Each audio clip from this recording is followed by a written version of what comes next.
تعالى دلوقتي يا صديقي اخدك في رحلة اكشف لك فيها اقوى اسرار التسويق على منصة انستجرام. فلو كنت بتبيع منتج او خدمة وعاوز تسوق له صح على منصة انستجرام، تابع الفيديو ده للاخر. عاوز اعرفك ان جمهور انستجرام مش عشوائي زي جمهور الفيسبوك. جمهور انستجرام مخصص اكتر ومهتم اكتر بمجالات معينة، خصوصا المجالات اللي بتظهر عن طريق صور او فيديو بيبقى شكلها جذاب. ده لان الفئات اللي بتبقى موجودة على منصة انستجرام دايما بتحب المحتوى البصري، سواء فيديوهات او صور.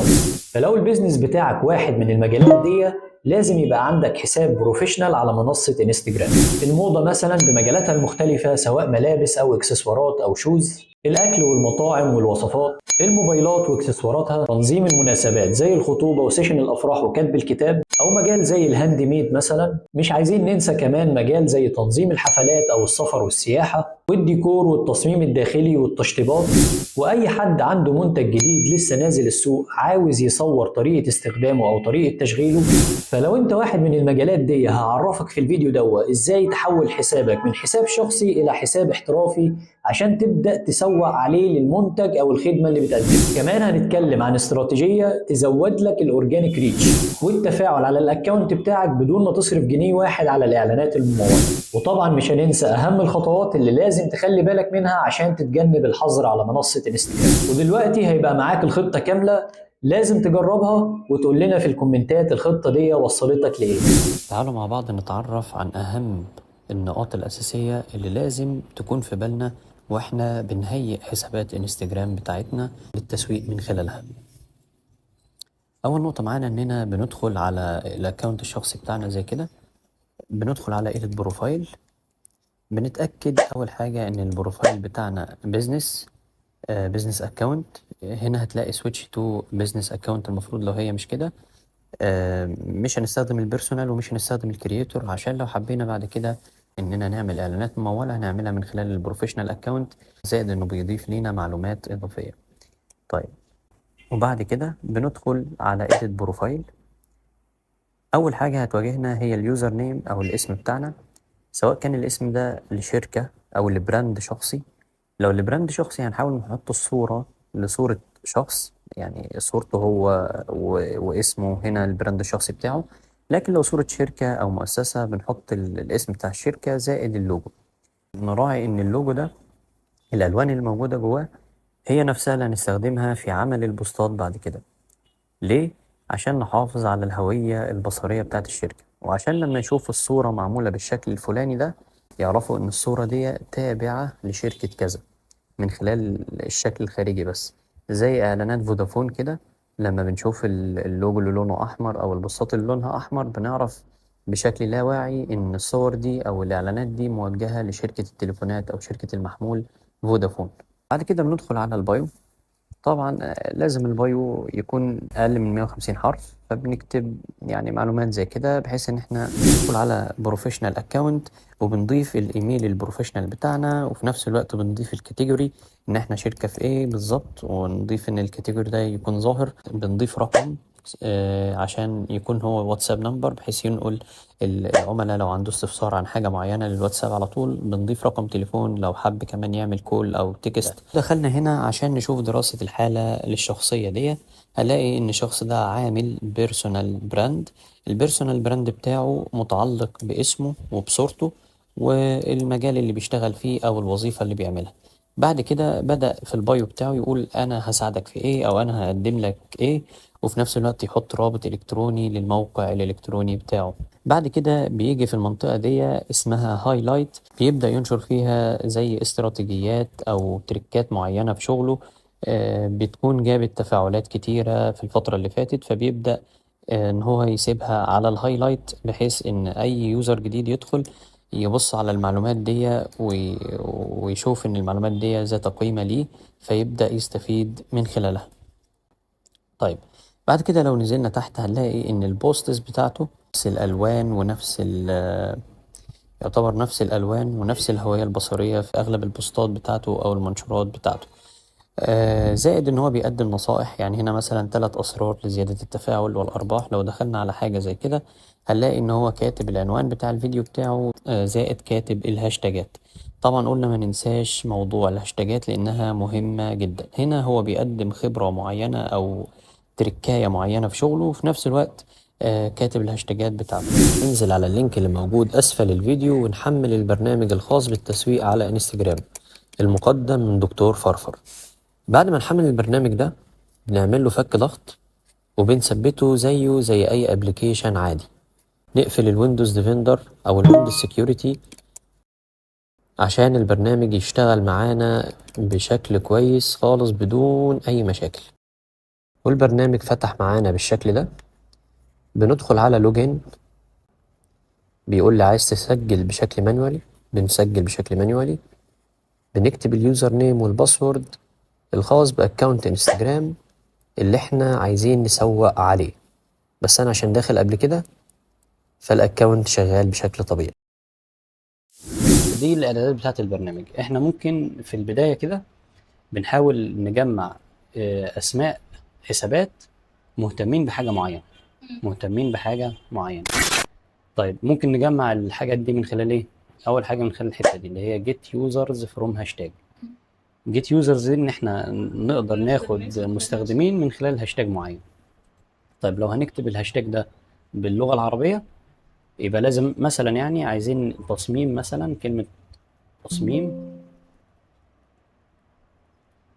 لو دخلناها على البرنامج بالشكل ده مش هتشتغل، لازم نحط الاندرسكول اللي هي دي. تمام. بعدين نكتب كلمة مواقع عادي. يبقى تخلي بالك احنا دايما مش هنستهدف الكلمة اللي هي الواحدة، لا احنا هنستخدم الكلمات الطويلة. تصميم مواقع إلكترونية، مش عارف تصميم مواقع وورد بريس مش عارف ايه، يعني ايا كان الكلمة اللي هنختارها 3 كلمات لازم تتفصل بالاندرسكول اللي هي دي. بندخل عدد اليوزرز اللي احنا عايزين نستخرجهم من خلال الهاشتاج اللي احنا كتبناه، وبعد كده بندوس على اكستراكت. يفتح بشكل اوتوماتيك الناس اللي فيها الهاشتاج بتاع تصميم مواقع، ويبدأ يعمل لنا اكستراكت لليوزرز دول. هنلاحظ ان هو بيجمع اليوزرز اللي ايه بيعمل لهم اكستراكت هنا. هو كده بدأ يجمع ال10 اللي انا ايه من لوحده من غير ما انا اتدخل معاه في اي حاجة. طب هو كده خلص ال10 يوزرز اللي هو عايزهم، خلص ال10 او التاسك اللي هو عايزه. بنعمل اكسبورت للداتا. من الاكسبورت ده اللي هو معناه ان احنا عايزين نحفظ الداتا دي في مكان عشان نرجع نستخدمها بعد كده. طب هنحفظها فين؟ هنحفظها مثلا على الديسكتوب، نسميها مثلا تصميم مواقع بس. تمام. وسيف. طيب اللي هي هتظهر هنا. تمام. لو فتحناها هتظهر فيها اليوزرات اللي احنا اخدناها. طيب يبقى احنا كده عملنا اول خطوة ان احنا بدأنا نجمع اليوزرات اللي من خلالها هنبدأ نسوق لشغلنا من خلال اليوزرات دي. دي اول طريقة ان احنا ناخد اسامي ناس من خلال الهاشتاج.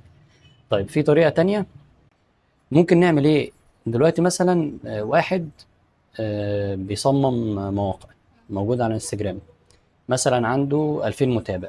يبقى ال 2000 متابع دول متابعينه عشان عارفين ان هو بيقدم محتوى عن تصميم المواقع، يبقى دول عملاء مهتمين بالحتة بتاعت تصميم المواقع.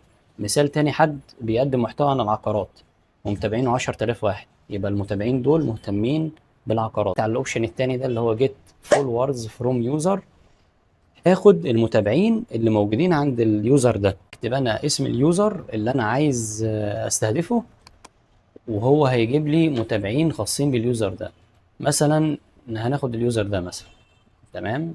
ده مثلا عايز اخد ان هو بيتكلم عن التسويق الالكتروني بتاع، وعنده 760 فولور. ممكن اخد الاسم بتاعه كده. فانا دول بالنسبه لي ناس مهتمين. هو لازم الاكونت يكون مفتوح مش برايفت، وبديله اليوزر نيم هنا وبقول له مثلا استخرج لي 5. تمام. هو اول حاجه هيبدا يشوف اليوزر ده موجود ولا مش موجود. ليه موجود هيبدا يعمل استخراج، هيفتح الفولورز بتوعه ويبدا يعمل استخراج للفولورز او الناس المهتمين بالمجال ده. كامل العدد 5. انا طلبت منه يستخرج لي 5، مش مشكله، دي ممكن تكون عيب في البرنامج. انا قلت له 5 طلع 22 بس مش مشكله. تمام. اكسبورت للداتا برضو بنحفظها بنفس الطريقه.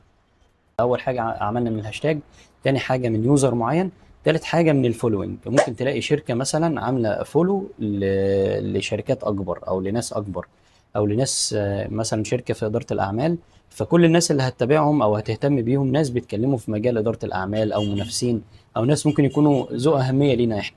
هنا get users from post، يعني في احيانا بوست معين يكون ناس عامله عليه لايكات، مثلا بوست فيديو مثلا عن تصميم المواقع الالكترونيه، والفيديو ده ناس كتير عامله عليه لايكات، يعني زي ايه مثلا؟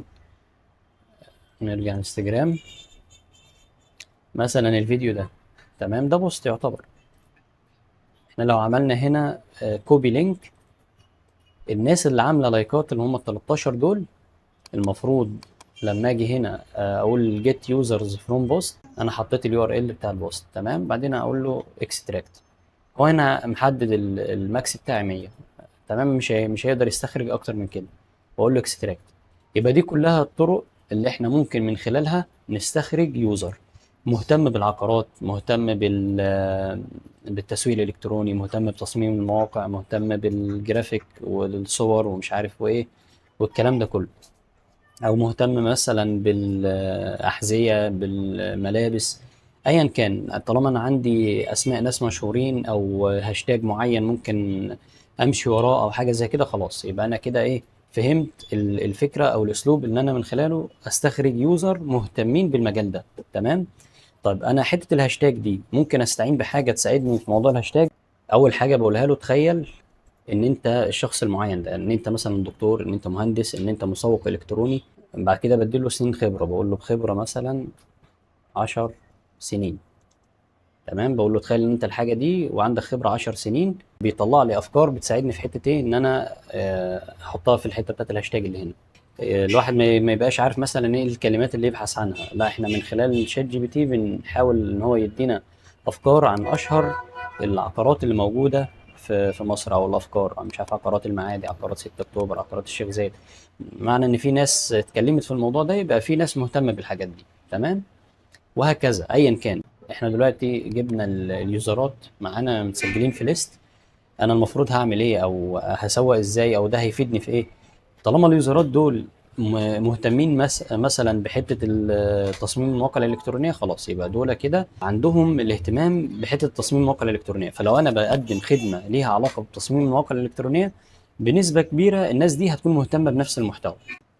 وانا بسوق لشغلي ما بقولوش مثلا اشتري او ببيع على طول، لا انا بعمل محتوى على انستجرام. من خلال المحتوى ده انا بقدم معلومه او كونتنت، الكونتنت ده من خلاله الناس اللي بتتابعني بعد كده، او الشخص اللي هيدخل يشوف المحتوى بتاعي هيلاقي صوت كويس، صوره كويسه، معلومه ممكن تفيده، معلومه ازاي مثلا ممكن يسوق لشغله مش عارف ايه. انا بديله معلومات مش الهدف منها ان انا اربح منه فلوس، بس بعد كده هو بيحس بنوع من ان انا عملت عليه جميله مثلا، فهو عايز يردها. ده نوع من انواع التسويق بالمحتوى، وده نوع من انواع ان انا اعمل المحتوى بتاعي بشكل من غير ما ادفع فيه فلوس. الطريقه التانيه اللي انا بدفع فيها فلوس، ان انا بروح الانستجرام بقول له والله هات لي ناس مهتمين بمجال العقارات وخد 1000 جنيه، خد 2000 جنيه. فدي الطريقه ايه، مختلفه شويه. دي انا عندي طريقتين ممكن من خلالهم اعرف الناس اللي انا جبتهم عندي، العشرة اليوزر اللي انا جبتهم معايا في الليست دول، ان انا موجود، او ان انا موجود على السوشيال ميديا، او ان انا عندي شركه، او ان انا عندي مكان بيقدم خدمات مثلا انشاء موقع الكتروني. فببدا اعمل لهم فولو، بيظهر له اشعار ان مثلا شخص عمل لك فولو، فبيبدا يدخل يشوف الفولو ده من مين. فلو دخل على اكونت الانستجرام بتاعي يلاقي مثلا بوستات كويسه، صور كويسه، البايو بتاعي كويس، في رقم تليفون للتواصل، في كل حاجه موجوده في الاكونت. كذا طريقه ممكن نعرف بيها المستخدم او اليوزر ده اننا موجودين. ايه هي؟ اول حاجه مثلا ممكن نعمل الاوتو فولو، دي اخر اوبشن ده. اوتو فولو بنبدا بيقول لي امبورت فايل، يعني حط الملف اللي انت من خلاله مسجل يوزرات، واليوزرات دي انت عايز تعمل لهم فولو. فانا هعمل له امبورت مثلا الملف، انا كنت شايله على الديسكتوب، تصميم مواقع في يوزرات، بقول له اوبن. اه كده تمام، هو كده رفع لي العشرة او العشرين او المية على حسب العدد اللي انا ايه، اللي انا مستخرجه. تمام. طيب هو هنا بيقول لي ايه، ديلي بتوين فولو اند فولو، يعني هو ما بين اليوزر الاول واليوزر الثاني عايز تخلي البرنامج يستنى كام ثانيه؟ يعني ما بين اليوزر الاول والثاني 20 ثانيه. طيب انت عايز تعمل فولو، ده اوبشن. انت عايز تعمل فولو وبعد كده تعمل انفولو، يعني انت عايز تعمل فولو لحد وبعد كده تلغيه، يعني يشوفك ويشوف ان انت عملت له فولو وبعد كده تلغيه. هنا بالثواني، يعني هنا لو قلت 20 ثانيه هنا بتكون بالدقائق، 1 دقيقه 2 دقيقه 3 دقائق كلام زي كده. تمام. طيب انا دلوقتي عايز استخدم الحته دي اللي هي ان انا ما بين فولو والفولو عايز 20 ثانيه. تمام. يبقى الفكره في ايه؟ ان انا دلوقتي ما بين الفولو والفولو 20 ثانيه، وما بين الفولو والانفولو دقيقه واحده او دقيقتين او 3 على حسب الحمله بعد كده هتمشي ازاي. لما ندوس ستارت هنا بيقول لك الاكشن اللي حاصل ان هو بيعمل فولو او هو بيعمل انفولو. تمام. هنا بيقول لنا wait for 1 hour and stop after 1 hour، يعني خلي البرنامج ده يشتغل لمدة ساعة مثلا وعايزك توقفه لي 4 ساعات، او شيء خليه يشتغل ساعة ويوقف ساعة على حسب ما انا بحدد برضو. تمام. الطريقة التانية اللي احنا دايما بنستخدمها بنيجي في الحتة دي الخانة دي. تمام. يقول لي انتر يوزر نيم، بقول له امبورت تكست الملف اللي انا عايز ارفعه، برفع نفس الملف اللي هو اسمه تصميم المواقع، هيحط لي نفس اليوزرات. تمام. طيب بيقول لي هنا ديلي سكند بتوين كذا، انا دلوقتي عايز اخلي البرنامج ده ولازم احددها هنا عشان اقول للبرنامج ان انا هبدا من اليوزر ده. اقول له استنى ما بين 10 ثواني و30 ثانيه ما بين كل يوزر ويوزر، يعني اليوزر الاول اعمله مثلا بعد 10 ثواني، اليوزر الثاني استنى مثلا 12 ثانيه بعدين اعمل، اليوزر الثالث استنى 15 ثانيه. هو بيغير الوقت بتاع ما بين كل فولو وفولو. تمام. بعدين بقول له فولو، بعدين بقول له فولو. هو هنا بيقول لي التاسك بدأ يشتغل ل1/10. تمام. بفتح الاكونت بلاقيه دخل وعمل فولو، هو شغال لوحده انا ما بعملش معاه اي حاجه. تمام. يستنى 10 ثواني او 20 ثانيه او الوقت اللي هيحدده ويدخل على يوزر جديد ويروح يعمل له فولو لوحده، انا ما بعملش حاجه، يا دوب اديت له التاسك وسبته لوحده. دي العمليه التانية هيبدأ يشتغل عليها ويعملها. تمام. برضه لو بصيت هنا الاقيه عمل الفولو. تمام. طيب لما اعمل فولو لحد هيظهر له اشعار ان الشركه دي او الشخص ده عمل له فولو، فيدخل يشوف مين هو. بس على الناحيه التانيه المفروض الاكونت يكون جاهز بمحتوى بحيث يجذب انتباهه ويخليه يهتم يعمل لنا فولو باك، يعمل لنا فولو باك. تمام. طيب يبقى احنا دي فهمناها. طيب احنا مثلا مش عايزين موضوع الفولو ده، عايزين نعمل انفولو، نفس الفكره بالظبط، نحدد اليوزر وانفولو. تمام. يبقى دي لوحدها ودي لوحدها. طيب احنا برضو مثلا مش عايزين كده، احنا عايزين نبعت رسالة لكل يوزر، نبعت رسالة لكل يوزر. طيب هنا بيقول لنا ايه؟ حدد الرسالة اللي انت عايز تبعتها. هنكتب له مثلا يعني عشان مثلا تقدر تعمل موقع احترافي مثلا اتصل بالرقم ده. تمام. هو كده هي الرسالة دي المفروض هيدخل على الانبوكس في كل يوزر من اليوزرات دي، اهم حاجة الانبوكس يكون مفتوح وفي نفس الوقت يبعت رسالة. بس لازم نخلي بالنا من حاجة، الانستجرام فيه سياسة كده، لازم تعملي فولو الأول للأكونت عشان الرسالة تتفتح. تمام. فاحنا الأول مثلا هنعمل حملة ل 50 رسالة مثلا، 50 أكونت دول هنحتاج نعمل لهم فولو الأول، بعدين نبعت لهم الرسالة، بعدين نعمل لهم انفولو. يعني بتمشي كده، يعني لو هنمشي في حتة ان انا هنبعت رسائل يبقى لازم الاول فولو، بعدين نبعت 50 رسالة، بعدين نعمل انفولو لو الحاجات دي مش مهتمين بيها او مش عايزين الاكونت بتاعنا يكون فيه فولوينج كتير. تمام. ونبعت له مثلا ادي الرقم ونقول له سند دايركت مسج، سند دايركت مسج، واستنى 10 ثواني و30 ثانية ما بين حاجة والتانية. هنقول له كده مثلا، نيجي هنا هيبدأ يدخل يبحث عن الاسم الأول، اليوزر الأول موجود، موجود، يبدأ يدخل عليه يعمل له شات، يبعت له الرقم. الرسالة بتكون كلها يعني احنا مثلا هنكتب رسالة بالطريقة دي، هنكتبها كده كلها على سطر واحد كله، وهناخد السطر ده كله كوبي ونحطه هنا، يعني ما ينفعش نخليها كده. تمام. يعني ما ينفعش مثلا احنا شركة كذا طب بنقدم كذا، لا كله احنا شركة كذا بنقدم كذا كله في سطر واحد. تمام. طيب ما يعني احنا بس يا دوب بنديله التاسك وهو بيشتغل لوحده. احنا هنا عندنا ايه بقى؟ هنبدأ ندخل اليوزر او الهاشتاج اللي احنا عايزين نعمل له كومنت او عاوزين نعمل له ايه، يعني ندخل على بوست عنده نعمل له كومنت تعليق. في باي يوزر نيم دي 1 1، باي هاشتاج دي بالهاشتاج. باي يوزر نيم ليست، هيقول لي ارفع يوزر نيم ليست، يبقى هو رفع لي اليوزر نيم ليست هنا، وهيبدا يبعت لكل واحد. طب انا عايزه يعمل ايه الاكشن؟ يعمل كومنت. عايزه يكتب ايه في الكومنت؟ مثلا يكتب، مثلا انا هنا محدد ناس بتوع عقارات او ناس بيبيعوا عقارات، تمام؟ فانا عايز ادخل لكل واحد فيهم اقول له بكام، او اقول له قول لي السعر ايه، اقول له مثلا قول لي التفاصيل. هو هيدخل يبعت لي رساله، فده هيدي ايحاء للانستجرام ان انا الاكونت بتاعي مش بيبعت رسائل بس، لا ده كمان بيستقبل رسائل. فالاكونت بتاعي برضو طبيعي وببعت رسائل وبكتب كومنتات وعادي، يعني ما فيهوش اي مشكله. دي حاجه. الحاجه التانية ان هو برضو هيعرف الناس ان في حد عمل كومنت، هيخش عنده فضول يشوف مين اللي عمل كومنت، هيلاقي اكونت فيه مثلا 6 فيديوهات وثلاث صور ومش عارف ايه وحاجه نظيفه وكويسه وبتاع وصوت وصوره. ممكن لو عجبه المحتوى يتابع الاكونت ده. التفاصيل، إيه اللي بتبيعه بكام، ايه الاسعار، الكلام ده كله، دي بتكون ايه اغلب الكومنتات يعني. ودايما في الكومنت بنختار اليوزرات اللي بيكونوا عاملين عروض، زي مثلا حد بيبيع حاجه، حد بيبيع سلعه خدمه حاجه زي كده، يعني حد عنده حته البيع والشراء، عشان يكون اليوزر نفسه مهتم ان هو يرد على العملاء اللي بيسالوه عن السعر والخدمات والكلام ده كله. او تقريبا بيحتاج ان احنا نديله اول يوزر يكون مكتوب هنا. خلينا في اليوزر نيم، نكتب اليوزر اللي احنا عايزين نعمل له كومنت الاول بوست عنده، ونكتب له هنا التعليقات مثلا كام السعر مثلا. بعدين بندوس اد عشان يتضاف، يعمل لي لايك على البوست ده واعمل لي كومنت وما بين 30 لثانية. ندخل نشوف هو عمل ايه. فتح البوست، عمل له لايك، وبعدين هيكتب له الكومنت، تمام؟ وهكذا.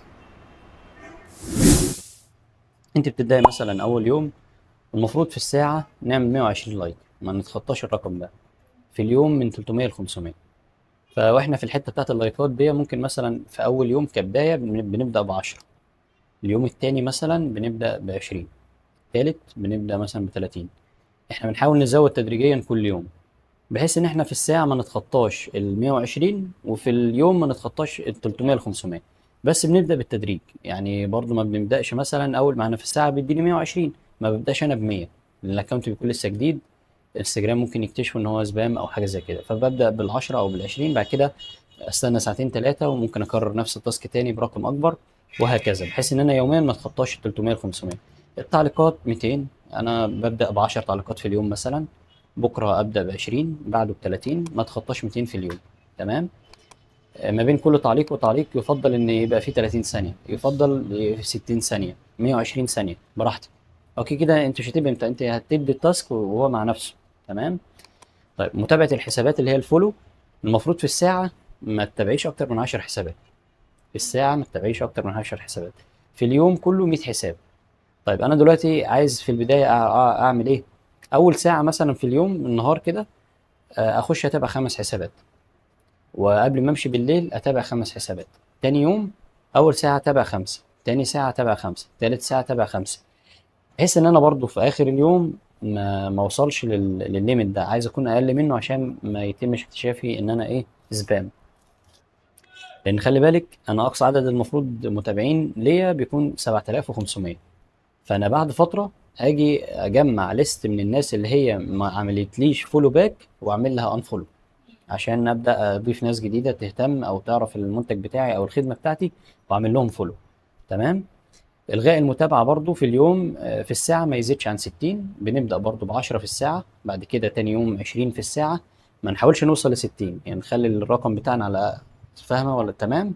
نحاول نخلي الرقم بتاعنا على قدر الامكان اقل من الرقم ده، واحنا بنزود في اليوم، يعني اول يوم اول ساعه 10، تاني يوم اول ساعه في اول يوم، في تاني يوم ده هنخليها مثلا 20، وهكذا، بس بحيث ان هي في اليوم برضو ما تتخطاش ال 150.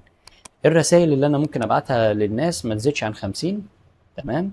في نفس الوقت ابدا برضو اول يوم ب5 في اول ساعه، اخر اليوم ممكن ادي 5 رسائل تاني، وخلاص على كده.